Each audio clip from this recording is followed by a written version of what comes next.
Welcome back graphic forest চ্যানেলের পক্ষ থেকে সবাইকে স্বাগতম। আশা করি সবাই ভালো আছেন।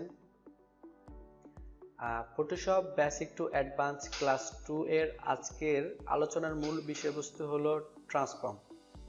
আমি গত টিউটোরিয়ালে ট্রান্সফর্মের ব্যাপারে কিছু ডিসকাস করেছিলাম, যেগুলো ছিল বেসিক। ঠিক আছে, আজকে আমরা ট্রান্সফর্মের অ্যাডভান্স কিছু ব্যাপার নিয়ে দেখব। গত পর্বে আমরা দেখেছিলাম মুভ টুল থেকে আমরা শো ট্রান্সফর্ম কন্ট্রোলসে যদি মার্ক করে রাখি, সেক্ষেত্রে আমরা কিভাবে ট্রান্সফর্মটা ব্যবহার করতে পারি, এবং কন্ট্রোল টি দিয়ে ট্রান্সফর্ম শো করে আমরা কিভাবে একটা শেপকে বড় করতে পারি, ছোট করতে পারি, জাস্ট এগুলোই। আজকে আমরা দেখব আমরা ট্রান্সফর্ম দিয়ে আরো এক্সট্রা কিছু অ্যাডভান্স কাজ কিভাবে করতে পারি। সো আমরা কিছু শেপকে প্রথমে আমরা কপি করে রাখি। গত পর্বে আমি copy, paste, zoom out, create new, colour mode, মোটামুটি বেসিক কিছু ব্যাপার নিয়ে আলোচনা করেছি, যে ব্যাপারগুলো আপনার জানা থাকলে আপনি ফটোশপ জাস্ট নাড়াচাড়া করতে পারবেন। অনেক সিক্রেট ব্যাপারও আমি গত টিউটোরিয়ালে আলোচনা করেছি। ভিডিওটা গত টিউটোরিয়াল লং হলেও আশা করি আপনি মিস করবেন না, কারণ গত টিউটোরিয়াল থেকে আপনার অনেক কিছু শেখার আছে। সো আমরা এই শেপটাকে প্রথমে ট্রান্সফর্ম ইউজ করব। আমরা কন্ট্রোল ধরে এখানে ক্লিক করলাম, যেহেতু আমাদের এখানে অটো সিলেক্ট মার্ক করা নাই। আমরা কন্ট্রোল টি দিব ট্রান্সফর্মের জন্য। ট্রান্সফর্ম বক্স আসলো, আসার পরে আমরা রাইট বাটন ক্লিক করব। আমরা গত পর্বে শিখেছি অল্টার শিফট ধরে আমরা ছোট করতে পারি, বড় করতে পারি। শিফট ধরে এক কোণা থেকে ছোট করতে পারি, বড় করতে পারি। অল্টার ধরে আমি যদি এক পাশ থেকে ছোট করি, এটা অপর প্রান্তেও সেম বা সমানভাবে ছোট হবে কিংবা বড় হবে। গত পর্বে আমি এই ব্যাপারে কথা বলেছিলাম। আজকে আমরা দেখব আমরা ট্রান্সফর্ম বক্স আনার পরে আমরা ওই শেপটার উপরে যদি রাইট বাটন ক্লিক করি, আমরা আরো কিছু অপশন দেখতে পাচ্ছি। এই অপশনগুলোর কাজ আমরা দেখব। মোটামুটি অপশনগুলো ইম্পর্টেন্ট আপনার কাজের ক্ষেত্রে, ডিজাইনের ক্ষেত্রে। সো প্রথমে এখানে আছে প্রি ট্রান্সফর্ম। প্রি ট্রান্সফর্মের মানে হচ্ছে আমরা বেসিকলি কন্ট্রোল টি দিলে আমরা যে ট্রান্সফর্ম বক্সটা দেখতে পাচ্ছি, এটি হচ্ছে প্রি ট্রান্সফর্ম। আপনি এখানে ক্লিক করে প্রি ট্রান্সফর্মটা ইউজ করতে পারেন, কিংবা কন্ট্রোল টি দিয়ে সেম কাজটা করতে পারেন। এরপরে নিচে যেটা আছে রোটেটের কাজ হচ্ছে আমরা transform box normally control T দিলে আমরা নরমালি রোটেটের জন্য একটি আইকন পাবো। কোথায় পাবো? আমরা আমাদের শেপের কর্নারে কোনায় যদি আমরা যাই, কোনায় যাওয়ার পরে আমরা যদি আমাদের কার্সরটা একটু শেপের উপরে নিয়ে যাই, তাহলে আমরা দেখতে পাবো রোটেট আইকন। আপনি চাইলে আপনার শেপটাকে রোটেট করাইতে পারেন। শিফট ধরে যদি রোটেট করান, সেক্ষেত্রে সমানভাবে নির্দিষ্ট একটা ডিগ্রিতে সে রোটেট হবে। 15 degree, 30 degree, 45 degree, 60 degree, 75 degree, 90 degree. আপনাকে অবশ্যই শিফট ধরতে হবে। শিফট না ধরলে আপনার নির্দিষ্ট পরিমাণ কোনো রোটেট হবে না, আপনি আপনার ইচ্ছা মতো রোটেট করাইতে পারেন। এটাই হলো রোটেট। এরপর আছে এখান থেকে আমি রাইট বাটন ক্লিক করলাম। আবার রাইট বাটন ক্লিক করে এখানে একটা আছে স্কিউর কাজ হচ্ছে আপনি স্কিউ ধরে রাখার পরে আপনি যদি চান এটিকে আপনি এদিকে মুভ করাইতে পারেন একটা কর্নারকে, আবার এদিকে এটাকে চাইলে মুভ করাইতে পারেন, এবং সেম ভাবে এটাকে এভাবে আপনার ইচ্ছা মতো আপনি মোটামুটি কর্নারগুলোকে আপনি এডিট করতে পারেন, মুভ করাইতে পারেন। ঠিক আছে, আমরা এবার এই শেপে কাজ করব, কিংবা আমরা কন্ট্রোল অল্টার জেড দিব, আমাদের শেপটা আন্ডু হবে। আমরা আবার কন্ট্রোল টি দিলাম, এখানে রাইট বাটন ক্লিক করলাম।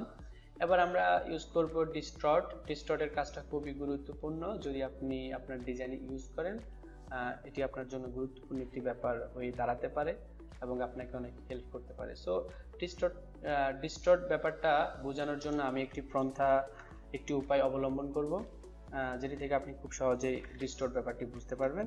তো প্রথমত আমরা ফটোশপের একটি মকআপ আমরা কপি করে রাইট বাটন ক্লিক করে কপি করে আমরা আমাদের আর্টবোর্ডে বা ডকুমেন্টে নিয়ে আসলাম। কন্ট্রোল টি দিলাম, অল্টার শিফট ধরে বড় করলাম।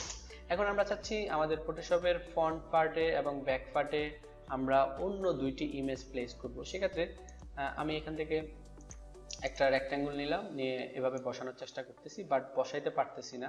আমি ফ্রন্ট পার্টে আমার শেপটা সুন্দর করে বসাইতে পারতেছি না, কারণ আমার যে ইমেজটা এটি একটি মকআপের ভিতরে আছে। সেক্ষেত্রে আপনাকে কি করতে হবে, এই শেপটা এইভাবে নেওয়ার পরে আপনি কন্ট্রোল টি দিতে হবে, ট্রান্সফর্ম বক্স আসবে, আসার পরে ট্রান্সফর্ম বক্সের উপরে রাইট বাটন ক্লিক করবেন, ক্লিক করার পরে এখান থেকে ডিস্টর্টে ক্লিক করবেন। ডিস্টর্টে ক্লিক করার পরে আপনি চাইলে আপনার কোণগুলো কিভাবে মুভ করায় যে কোনো জায়গায় বসাইতে পারেন। এবার বসালাম, এটাকে আরেকটু এদিকে নিলাম, মোটামুটি ঠিক আছে। ঠিক থাকলে এন্টার দিবেন। ওকে, এখন আমি আরেকটা শেপ নিব, এবার এখানে বসানোর চেষ্টা করব, আমি পারি নাই, সেক্ষেত্রে কন্ট্রোল টি, ডিস্টর্ট, এই কোণাটাকে ধরে এখানে দিলাম, এই কোণটাকে ধরে এখানে দিলাম এবং এটাকে এখানে দিলাম। এটাকে আরেকটু এদিকে নিতে হবে, এটাকে আরেকটু এদিকে নিতে হবে। আমি একটু কন্ট্রোল অল্টার ধরে জুম করলাম, মাউসের কন্ট্রোল অল্টার ধরে মাউসকে যদি আপনি সামনের দিকে স্ক্রল করেন সেক্ষেত্রে জুম হবে, আবার পিছনের দিকে নিলে জুম আউট হবে, এটি মাথায় রাখবেন। আমি জুম করে এটিকে সুন্দর করে মিলাই দিলাম। অবশ্যই ট্রান্সফর্ম এন্টার দিতে হবে, ওকে করার জন্য এন্টার। ওকে, এখন আমি চাচ্ছি ফ্রন্টে আমার পছন্দের একটা পিক থাকবে এবং ব্যাকে পছন্দের একটা পিক থাকবে, তো আমি গুগল ইউজ করব। আমি এই পিকটা এখান থেকে ওপেন করে ওয়েট, রাইট বাটন ক্লিক করে কপি করলাম। কপি করে আমি চাচ্ছি আমার এই ইমেজটা এখানে, মানে আমার ফন্ট, বিজনেস কার্ডের ফন্ট যে শেপটা আছে যেমন এটা, এখানে প্লেস হবে। ঠিক আছে, সেক্ষেত্রে আপনাকে অবশ্যই মাথায় রাখতে হবে আপনি কিন্তু এখন এই ইমেজটাকে এই শেপের ভিতরে ক্লিপিং মার্কস করতে হবে। এক্ষেত্রে অবশ্যই এই শেপটার উপরে আপনাকে ইমেজটা রাখতে হবে। ইমেজের লেয়ার কিন্তু এটা, আপনি ক্লিক করে দেখবেন, সিলেক্ট করে দেখবেন কোনটা লেয়ার কোনটা। আমি ইমেজটার মধ্যে সিলেক্ট রাখলাম, আমি এখানে আমার ডবল ক্লিক করে লিখে দিচ্ছি ফন্ট। ওকে, এটা হচ্ছে আমাদের লেয়ার, আমি এটা হচ্ছে আমাদের ইমেজ 1। ওকে, আমি ফন্টটার উপরে ইমেজ 1 রাখলাম, রেখে অল্টার ধরে এই লেয়ারের একটু নিচে আসলে, ইমেজ লেয়ারের একটু নিচে আসলে আমি ক্লিপিং মার্কস আইকন দেখতে পাবো। আমি অল্টার ধরে যদি ক্লিক করলে সরি আমাকে ইমেজটা অবশ্যই এই শেপটার উপরে নিয়ে যেতে হবে, এইভাবে মুভ করে, এবং কন্ট্রোল টি দিয়ে অল্টার শিফট দিয়ে আরেকটু ছোট করে দিলাম, এন্টার দিলাম। এবার এখন আমি অল্টার ধরে আমি যদি ইমেজ 1 লেয়ারের একটু নিচে এসে অল্টার ধরে আমি যদি ক্লিক করি সেক্ষেত্রে আমি দেখতে পাচ্ছি আমার ইমেজটা আমার কাঙ্ক্ষিত শেপের ভিতরে ক্লিপিং মার্কস হয়ে গেছে, বাট প্রপারলি হয়নি। সেক্ষেত্রে কন্ট্রোল টি দিয়ে আমি একটু মুভ করাই দেখব যদি ইমেজটা আমি বসাতে পারি। প্রপারলি পারবো না, কারণ ইমেজটার সাইজটাতে সমস্যা আছে। সো আমরা যতটুকু পারি ততটুকু দিয়ে দিলাম। এরপর আমি চাচ্ছি আমার এই যে ব্যাক পার্টে, আমার এটা হচ্ছে ব্যাক লেয়ার। ওকে, আমি লিখে দিলাম এটা ব্যাক লেয়ার। আমি এই লেয়ারের ভিতরে আরেকটি ইমেজ ক্লিপিং মার্কস করব। সো আমি এখান থেকে এই ইমেজটা কপি করলাম, কপি করে এখানে পেস্ট করলাম। অবশ্যই আমাকে প্রথমে কন্ট্রোল টি দিয়ে অল্টার শিফট দিয়ে আরেকটু বড় করতে হবে এবং ওই আমার শেপের উপরে নিতে হবে, এবং আমাকে শিওর হতে হবে যে আমার ব্যাক লেয়ারের উপরে আমার ইমেজটা আছে। এটা হচ্ছে আমার ইমেজ 2। ওকে, তো এখন আমি ইমেজ 2 তে আমার লেয়ার প্যানেল থেকে সিলেক্ট রেখে অল্টার ধরে এই যে লেয়ারের মাঝখানে না, লেয়ারের একটু নিচ বরাবর আসলে এখানে ক্লিপিং মার্কস আইকন আসবে, আমি অল্টার ধরে ক্লিক করে দিব। তাহলে আমার এখন এটা ক্লিপিং মার্কস হয়ে গেছে। আমি ইমেজের লেয়ারটা সিলেক্ট রেখে কন্ট্রোল টি দিয়ে অল্টার শিফট দিয়ে আরেকটু বড় করে দিলাম। সেক্ষেত্রে এরকম আপনি চাইলে এটাকে এভাবে রোটেট করে দিতে পারেন আপনার খুশি মতো। এটা দিলাম। আপনি চাইলে এটাকেও, এই যে আমাদের ইমেজ 1টাকেও কন্ট্রোল টি দিয়ে এভাবে রোটেট করে দিতে পারেন। ঠিক আছে, এন্টার দিব। এটা হলো ক্লিপিং মার্কস। এখন দেখেন আমাদের ইমেজ 2 আছে, এই শেপের ভিতরে ক্লিপিং মার্কস করা, ইমেজ 1 আছে এই শেপের ভিতরে, মানে ফন্ট শেপের ভিতরে ক্লিপিং মার্কস করা। এক্ষেত্রে আপনাকে অবশ্যই যদি ক্লিপিং মার্কস দূর করতে হয়, যেহেতু আপনি ইমেজ থেকে ক্লিপিং মার্কস করছেন, মানে ইমেজ লেয়ারটাকে ক্লিপিং মার্কস করছেন, আপনি যদি ক্লিপিং মার্কস দূর করেন সেক্ষেত্রে অবশ্যই আপনাকে আবার ইমেজ থেকে ক্লিপিং মার্কস দূর করতে হবে, মানে ইমেজ লেয়ার থেকে। সো আমি এখান থেকে ডিস্টোর্টের কাজটা দেখাইছি এবং ক্লিপিং মার্কসের কাজটা মোটামুটি বোঝানোর চেষ্টা করছি। সো আমি এখন ক্লিপিং মার্কস কিভাবে ক্যান্সেল করব, আমি আবার অল্টার ধরে সেম ভাবে ধরেন আমি ইমেজ 1 কে ক্লিপিং মার্কস ক্যান্সেল করব, সেক্ষেত্রে আমি এখানে অল্টার ধরে সেম ভাবে যখন এভাবে নিব এরকম আইকন আসবে, ক্যান্সেল ক্লিপিং মার্কস, এখানে ক্লিক করব, ওকে ক্যান্সেল হয়ে গেছে। আমি এটা ইমেজটাকে যে কোনো জায়গায় মুভ করাতে পারি। আবার এটাকে অবশ্যই লেয়ারটাকে সিলেক্ট করে ইমেজ 2 আমি এখানে অল্টার ধরে ক্লিক করলাম, সেক্ষেত্রে এটা ক্যান্সেল ক্লিপিং মার্কস হয়ে গেছে, মানে ক্লিপিং মার্কস চলে গেছে। আমি ইমেজটাকে ডিলিট করে দিলাম, এই শেপটাতে আমরা সিলেক্ট রেখে কন্ট্রোল টি দিব। কন্ট্রোল টি দিলে আমরা দেখতে পাচ্ছি আমরা এখান থেকে ডিস্টর্টের কাজটা দেখেছি। এবার আসেন আমাদের এখানে পার্সপেক্টিভের কাজটা দেখার আগে আমি এখান থেকে স্কিউর কাজটা দেখাইছিলাম। এটা হচ্ছে একদিক থেকে যখন আপনি টানবেন একটা কোণাকে আপনি চাইলে এভাবে এডিট করতে পারেন। এটা হয় কি ডিজাইনের ক্ষেত্রে মাঝে মাঝে শেপকে মডিফাই করার জন্য আপনি এগুলো ইউজ করতে পারেন, কিংবা অন্য কোনো কাজ ইউজ করতে পারেন, তবে এগুলো গুরুত্বপূর্ণ লাগে। একটা কোণকে আমরা চাইলে নির্দিষ্ট পরিমাণে আমি যে কোনো দিকে মুভ করাইতে পারি, মোটামুটি এইদিকে বা এইদিকে, ঠিক আছে। ইন্টার দিব, কন্ট্রোল অল্টার জেড দিব, আন্ডু করলাম, আবার কন্ট্রোল টি দিলাম, ট্রান্সফর্ম। এখন আসেন সেম ভাবে পার্সপেক্টিভের কাজ হচ্ছে আপনি যখন পার্সপেক্টিভে ক্লিক রাখবেন, রাখার পরে একটা কোণা টান দিলে দুই দিক থেকেই হবে। সেম ভাবে দেখেন অপর দিকেও সেম ভাবে হচ্ছে।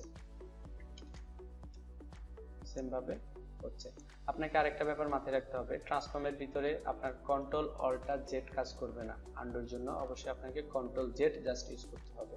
যেমন ধরেন আমি এটাকে এদিকে দিলাম, এখন আমার মনে হচ্ছে না আগে বেটার ছিল, সেক্ষেত্রে কন্ট্রোল জেড ইন্টার দিব, ওকে।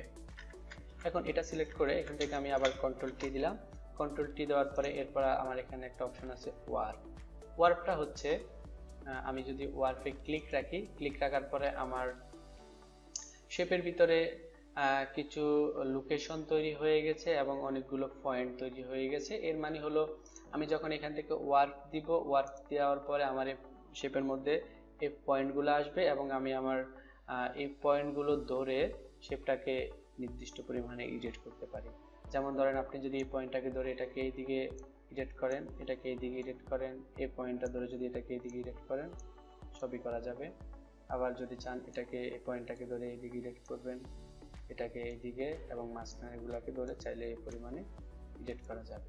মানে আপনি পয়েন্টগুলোকে ধরে ধরে চাইলে এডিট করতে পারেন, ওকে। আশা করি সিম্পল একটা ব্যাপার আপনারা বুঝতে পেরেছেন। এখন আপনাকে অবশ্যই ট্রান্সফর্মটা ইন্টার করতে হবে, মানে ওকে দিতে হবে। এর জন্য এটাকে কিবোর্ড থেকে ইন্টার প্রেস করবেন, ইন্টার।